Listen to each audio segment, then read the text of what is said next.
Trying to score beer as a teenager and transport it from point A to point B could be difficult and make for some creative ideas to complete the task.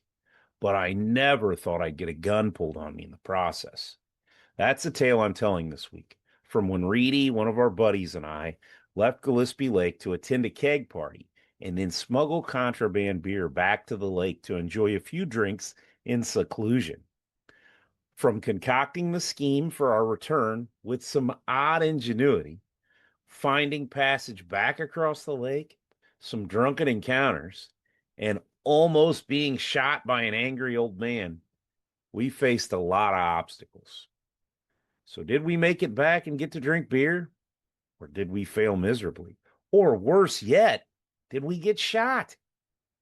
Watch the video to find out.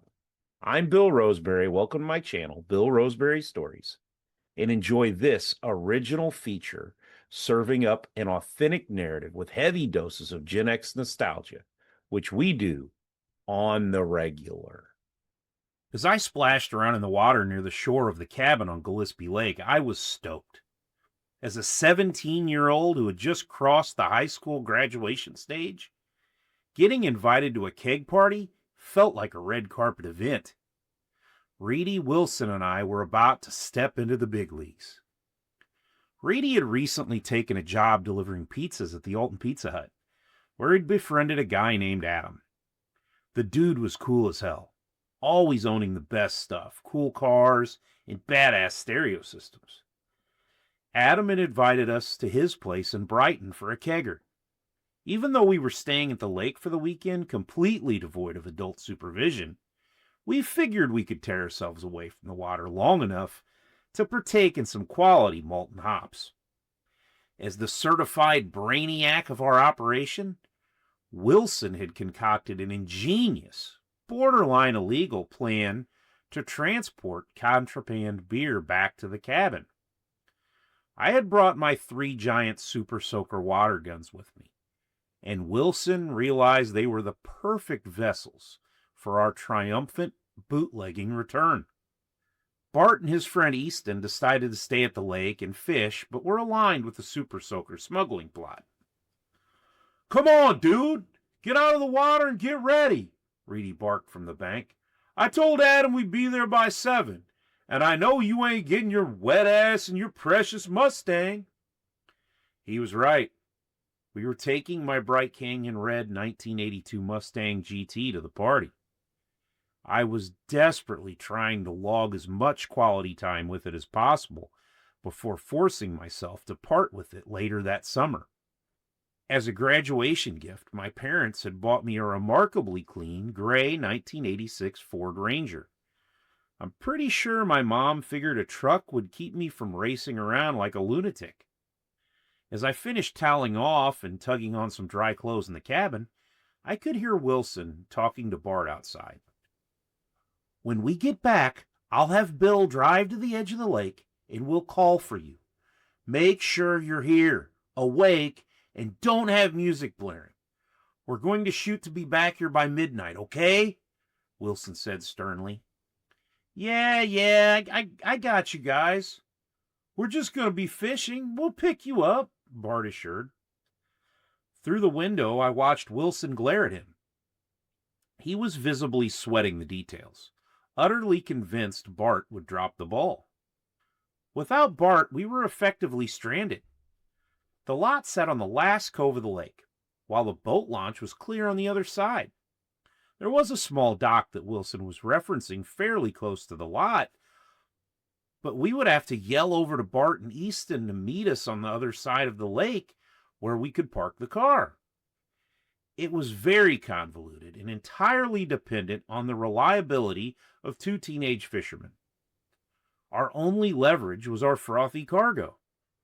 "If you want beer, you'll come get us," I added as I walked out of the cabin. "You ready, dude? Let's go," Reedy ordered, flipping a Marlboro Red on the ground and strolling toward the pontoon boat. We jammed out to some Stone Temple Pilots on the boat ride up to the main docks. It was one of our quintessential 1994 CD anthems, the soundtrack to our entire summer. Climbing off the boat and heading up the hill toward the parking lot, we waved to Bart. Wilson took one last opportunity to yell back, passionately reiterating the critical importance of their logistical role. Bart just waved him off, shaking his head as the pontoon sputtered away into the distance. So how many people are supposed to be at this shindig? Are there going to be girls there? I asked Reedy as we cruised the winding country roads to Brighton. Hell yeah, there'll be chicks there, Reedy said. It's going to be pretty small, though, which means more beer we can take. Well, we won't be able to get that much beer with just 3 super soakers, but at least we won't get caught if we're pulled over by the cops on the way back, Wilson assured. Since I was the designated driver, I had promised not to drink a drop at the party. My entire night's hydration plan was riding on the success of these plastic water weapons. When I finally pulled into the driveway, the party looked like a ghost town. There were only a couple of cars, 0 girls, and a distinct lack of atmosphere. However, sitting prominently in the garage was a gorgeous, glistening, silver metal barrel full of the nectar of hops. It would have to suffice for our nocturnal pleasures. Adam was sitting in the garage, nursemaiding a solo cup with a couple of guys as we walked in. What up, dude? Reedy greeted. Hey, guys. Glad you could make it. Grab yourself some cups, fill them up, and pop a squat, Adam welcomed. I thought you said there were going to be some chicks here, Reedy asked, scanning the sausage fest. Maybe later, Adam barked. You've got plenty of beer, though, so I'd say beggars can't be choosers. Reedy shrugged and filled his cup. We spent the next few hours shooting the breeze, listening to music, and watching everyone toss them back. Well, except for me. Adam showed off his CB radio and various other state-of-the-art electronics he'd rigged up in the garage. To be fair, the dude always had the coolest tech. A couple more of Adam's buddies trickled into the little soiree, but the female-to-male ratio remained a steadfast 0%. Finally, midnight was closing in. Reedy and Wilson had successfully developed a nice heavy buzz, signaling it was time for action. I went out to the Mustang, grabbed the super soakers, and brought them to the keg. Wilson's engineering theory worked perfectly in practice. The only minor oversight was our failure to rinse the guns after violently blasting each other with lake water early that afternoon. The resulting blend promised to be a little skunky. But as Adam had so eloquently noted, beggars couldn't be choosers. Once I got our ghetto growlers filled to the brim with suds, we said our goodbyes and piled back into the Mustang for our triumphant return to Gillespie. Feeling flashy, I mashed the gas, fishtailing down the road, leaving a massive cloud of tire smoke and fresh skid marks in my wake. Behind us, the inebriated teenagers offered up a chorus of affirming whoops and hollers as we dissolved into the night. It was normally a solid 30-minute haul back to the lake, but behind the wheel of a V8 Mustang, I shaved it down to under 20. Empty back roads are an absolute blast when you're skidding around corners and catching air over hills. I whipped the car into the clearing at the far end of the lake at exactly 11:50 p.m. Perfect timing. We had held up our end of the bargain. Now all we needed was for Bart to fulfill his destiny so I could finally get a drink. We crept down to the old rickety wooden dock and peered across the dark water. In the distance, a bonfire was blazing brightly at the lot, but there wasn't a soul in sight. Fortunately, the pontoon boat was visibly parked under the silver spotlight of the moon. Bart and Easton were definitely over there. Wilson threw out a piercing whistle to get their attention. The sharp sound echoed loudly off the dead silent lake. No response. Hey, we're here! Wilson yelled, cupping his hands around his mouth. Again, the sound reverberated heavily off the water. Still, total silence from the camp. Come on, dude! Come get us, damn! Reedy growled loudly through the darkness. Suddenly, a completely different voice called out from the darkness near the opposite end of the cove, startling the hell out of us. Help! Can you help me? The voice slurred. We froze. What's wrong?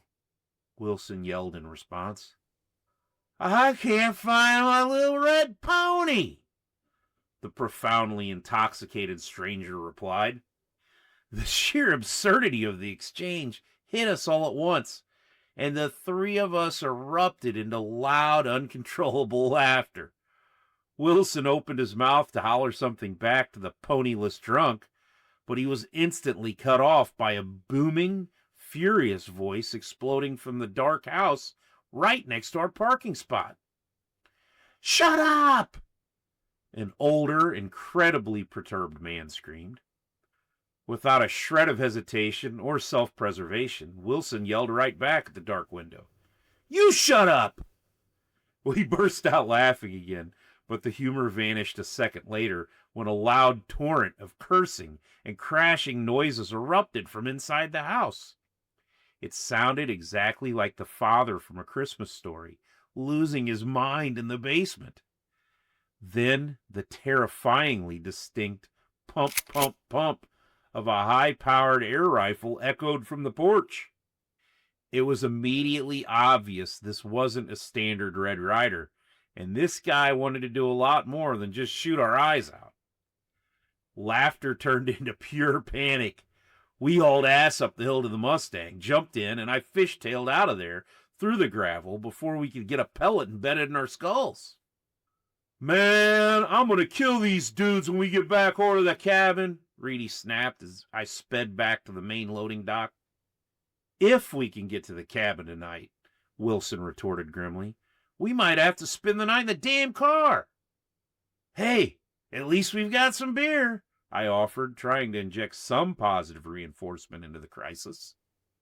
When I pulled into the main boat launching parking area, we spotted our unexpected savior. A guy in his 30s backing a John boat into the water, prepping for some late-night fishing. We bustled down to the water's edge, plastering on our most innocent, helpless smiles. We spun a tragic yarn about how our buddy Bart had abandoned us on the wrong side of the lake, politely asking if he'd be kind enough to ferry us across. He graciously agreed, and we piled into the tiny boat, each of us clutching a plastic super soaker like a squad of highly unorthodox commandos. The lake was stone-cold silent now, the surface looking like black glass under the moonlight. The only sound was the gentle whisper of the rudder cutting through the water. As we glided across, I knew Reedy and Wilson were stewing over the exact same thing I was. The absolute vengeance we were about to inflict on the two idiots waiting at our destination. The moment our ferryman dropped us off at the cabin's dock, we thanked him, gave a polite wave, and immediately turned our focus to hunting down our prey. The flames of the bonfire were still dancing in the dark, but the cabin was pitch black and dead silent. We hiked up the grassy hill in stealth mode, making a silent beeline for the front door of the cabin. Wilson slowly and easily pushed the wooden screen door open. Sure enough, illuminated by the faint glow of the moon, our so-called friends were sound asleep in their beds. Mother, Reedy started to whisper, but Wilson cut him off with a devilish wide-eyed grin. Reedy's face lit up. He understood the assignment perfectly. Wilson pointed at Easton, and Reedy tiptoed toward the bed.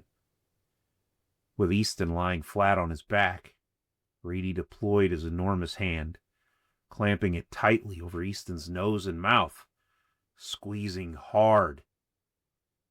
In an instant, the whites of Easton's eyes shattered the darkness, and both of his hands began frantically clawing at Reedy's forearm in a blind panic. We broke into hysterical laughter as Reedy finally let go, allowing Easton to gasp wildly for oxygen. Damn it, Rudy! You scared the shit out of me! Easton said, coughing and laughing simultaneously. Reedy's laughter vanished, replaced instantly by a deadpan, lethal expression. What did I tell you about that Rudy shit, dude? He growled. For some bizarre reason, Easton's brain completely short-circuited whenever he tried to say Reedy, permanently substituting it with Rudy. It was a source of endless entertainment for everyone in our friend group, except for Reedy, who absolutely despised the moniker. As Reedy's forehead crinkled and his bottom lip protruded in annoyance, I glanced over and noticed Bart. Remarkably, the entire near-suffocation commotion hadn't even interrupted his slumber. He was still dead to the world. I tugged on Reedy's arm to get his attention. When he saw the sleeping beauty, his vengeful smile returned tenfold, accompanied by a low, rumbling belly laugh. Reedy crept over to the next bed and executed the exact same suffocation maneuver.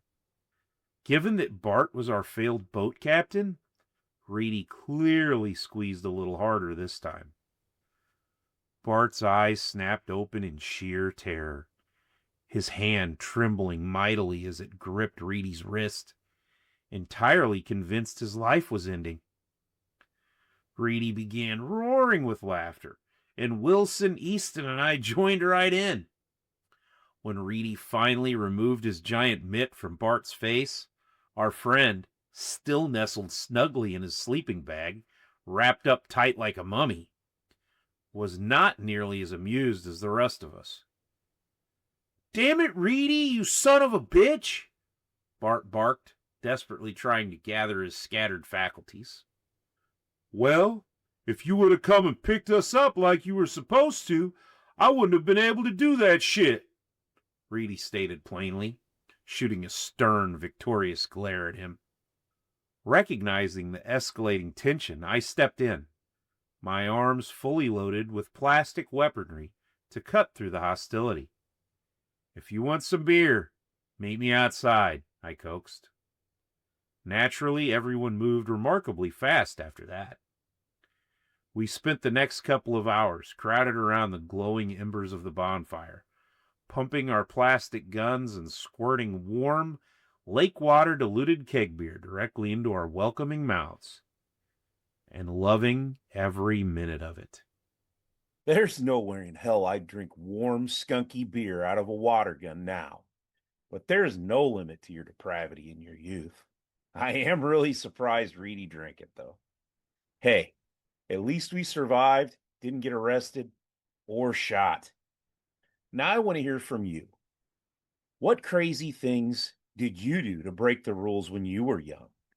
Leave your craziest teenage schemes and adventures in the comments below.